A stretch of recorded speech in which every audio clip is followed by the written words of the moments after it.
مدنی مذاکرہ مدنی مذاکرہ ماشاء اللہ ماشاء اللہ، علم و ادب کا سلسلہ مدنی مذاکرہ، عطار کی علمی ضیاء مدنی مذاکرہ۔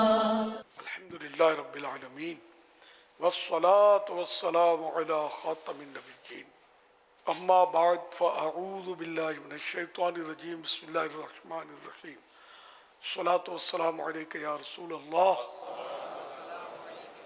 وعلی آلک واصحابک یا حبیب اللہ، الصلاة والسلام علیک یا نبی اللہ وعلی آلک واصحابک یا نور اللہ،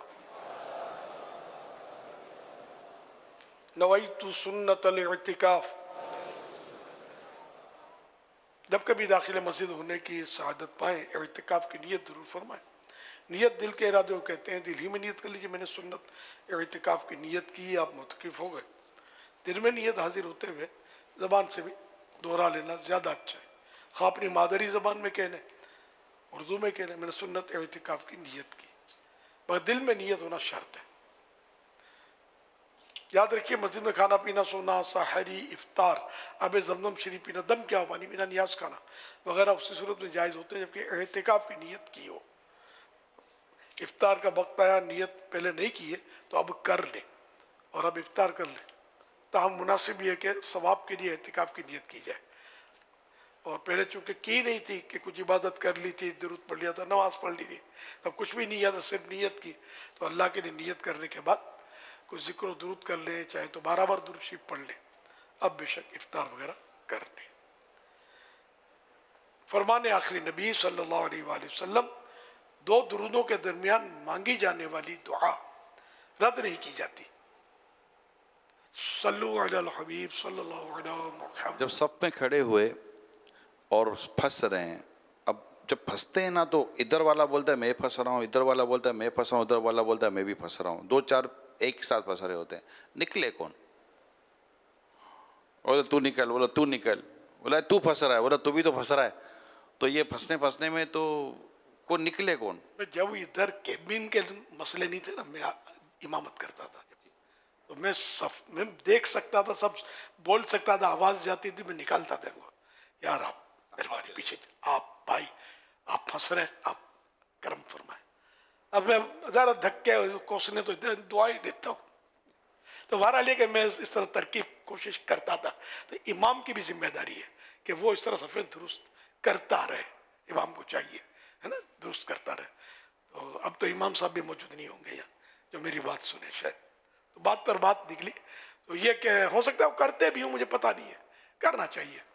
تو اس طرح مل جل کے سب جو امام نہیں ہے، غیر مقتدی ہیں، وہ بھی ترکیب بنائیں، مگر یہ کہ وہ یہ کہیں گے تم چلے جاؤ، تم چلے جاؤ نا، سامنے جواب یہ ہوا ہے، جب کوئی بولنے کی ہمت نہیں کرتا ہوگا کہ تم چلے جاؤ، تو جس کو لگے کہ میں پھنس رہا ہوں، یہ طے ہوا کہ یہ صف کی رکاوٹ ہے، اب بھلے 3-4 کو لگ رہا ہے کہ میں پھنس رہا ہوں، تو کوئی ایک تو نکل ہی جائے، سب ضد کریں گے تو ظاہر ہے کہ وہ صف تو ترچھی رہے گی، تو ایک نکل جائے پیچھے، سب آپ کا حقدار بنے گا کہ اس نے صف درست کی، ایک شریعت کے حکم پر عمل کیا اس نے کہ سب سیدھی کرو، درست رکھو، کندھے سے کندھا، گردن سیدھ میں، کندھا سیدھ میں، پاؤں کے جو ٹخنے ہیں یہ سیدھ میں، یہ ہر پورے جسم کا ہر جو حصہ ہے وہ سیدھ میں ہونا چاہیے، کندھے سے کندھا رگڑ کھا رہا ہو اس طرح کھڑا ہونا ہے، لیکن پھنسنے والی تکلیف والی کیفیت نہ ہو۔ نماز جنازہ میں حضور پہلی صف والوں کے لیے بڑی آزمائش ہوتی ہے۔ اگر کوئی مشہور یا کوئی بڑے آدمی کا جنازہ ہو اور لگتا ہے کہ پہلی صف میں ہی ہونا چاہیے اور ہاں وہ کچھ ہو رہا ہو، تو اب جناب وہ کوئی صف وف کا تو کوئی لحاظ ہی نہیں ہوتا، حالانکہ پیچھے والے بالکل صحیح کھڑے ہوتے ہیں کیونکہ ان کو کہیں نہ دیکھتا ہے نہ ان کو دکھنا ہے، یہ جو آگے پہلی صف میں ہوتے ہیں نا، اور جنازہ کسی کو اہم شخصیت کا ہو تو پھر دیکھا جاتا ہے کہ پہلی صف جنازے کی بعض اوقات بہت ڈسٹرب ہوتی ہے۔ پہلی صف حالانکہ افضل جنازے میں آخری صف افضل ہے، اور 5 نمازیں جو اور نمازیں پڑھی جاتی ہیں ان سب میں پہلی صف افضل، نماز جنازے میں آخری صف، لیکن وہ پہلی صف میں کیوں کھڑا ہے اس کی نیت کیا اپنے دل سے پوچھے. ہر ایک کو اپنے, ہم کسی کو بھی نہیں کہہ سکتے کہ یہ فوٹو بنوانے کے لیے یا ان کے عزیزوں کو اچھا لگوانے کے لیے کھڑا ہوا ہے, لیکن اپنے دل میں سوچے کہ میں کاہے کو کھڑا ہوں. اپنی نیت کی اصلاح کرے یا پھر پیچھے چلا جائے اور افضل صف حاصل کرنے کی کوشش کرے. صلو علی الحبیب صلی اللہ علیہ محمد. سوال.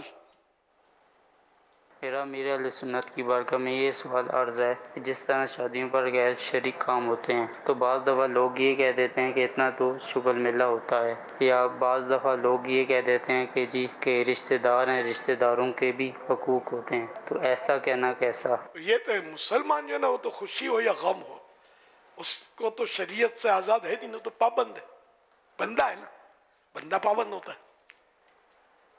تو یہ بھی ایک مطلب نفس و شیطان نے بندے کو سکھا دیا ہے, یار خوشی میں سب چلتا ہے, خوشی ہو یا غمی ہو صرف اللہ اور رسول کا حکم چلتا ہے, سب نہیں چلتا. ہم جس کو چاہیں جو چاہیں وہ چلے, یہ نہیں چلتا. ہم مسلمان ہیں, ہمیں اللہ اور رسول کی بات ہر حال میں ماننی اور ماننی ہے. تو غم میں بھی تو لوگ گناہ کر رہے ہوتے ہیں. اب میت ہو گئی جس کے گھر میں, وہ کہاں مسجد میں جماعت سے پڑھے گا نماز, انتظامات میں لگا ہوتا ہے, عام طور پہ نہیں پڑھتے. تو اس طرح مطلب یہ کہ اور بھی مطلب بے پردگیاں ہو جاتی ہیں جب گھر میں میت ہوتی ہے, اس طرح بھی مسائل ہوتے ہیں. مطلب تو غم ہو یا خوشی ہو, ہم مسلمان ہیں, اللہ اور رسول کی بات ہم نے ماننی ہے. صلو علی الحبیب صلی اللہ علی محمد. پیارے امیر اہل سنت کی بارگاہ میں عرض ہے کہ کچھ لوگ اعلیٰ حضرت الشاہ امام احمد رضا خان علیہ رحمۃ الرحمن کا منقبت کا شعر ورفعنا لک ذکرک کا ہے, سایہ تجھ پر بول بالا ہے تیرا, ذکر ہے اونچا تیرا, اس اشعار کو نعت میں پڑھتے ہیں یا اپنے بیان میں اس کو نعت سے تشبیہ دیتے ہیں. تو ایسا کرنا کیسا ہے, اور ایسے حضرات کے لیے آپ کیا نصیحت فرمائیں گے؟ کیا کہنے چاہتے اصل میں وہ یہ کہہ رہے ہیں کہ یہ شعر اصل میں غوث پاک رحمۃ اللہ تعالیٰ ہے تو کے لیے لکھا منقبت میں ہی ہے. لیکن اب اس کو پڑھتے نعت میں ہیں. اچھا اچھا,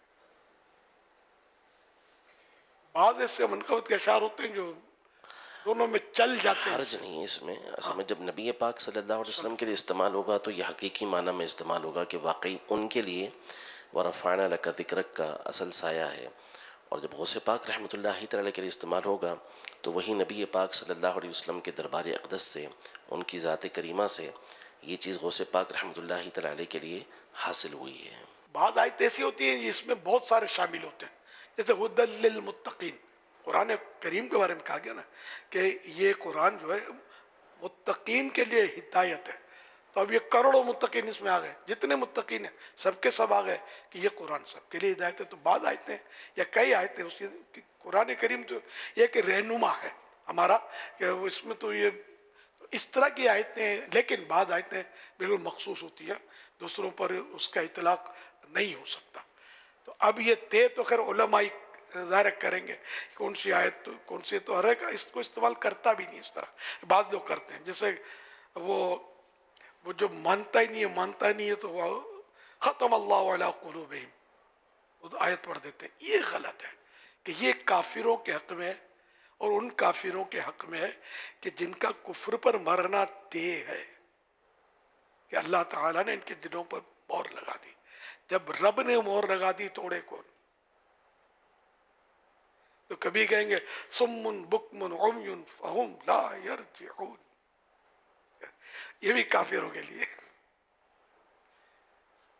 تو اس طرح کے مطلب یہ سنتے نہیں ہیں, بہرے ہیں اور اندھے ہیں, اس طرح. تو یہ دل کے اندھے ہیں, دل کے بہرے ہیں, بہرحال ہیں اسی طرح کی مرادیں ہیں اس کی.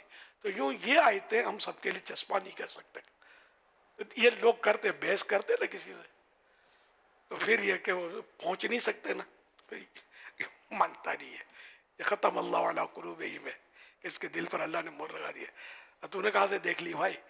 ایسا کوئی اینک ملتا ہے جس سے دیکھا جا سکتا ہو کہ دل پہ مہر لگی ہوئی ہے؟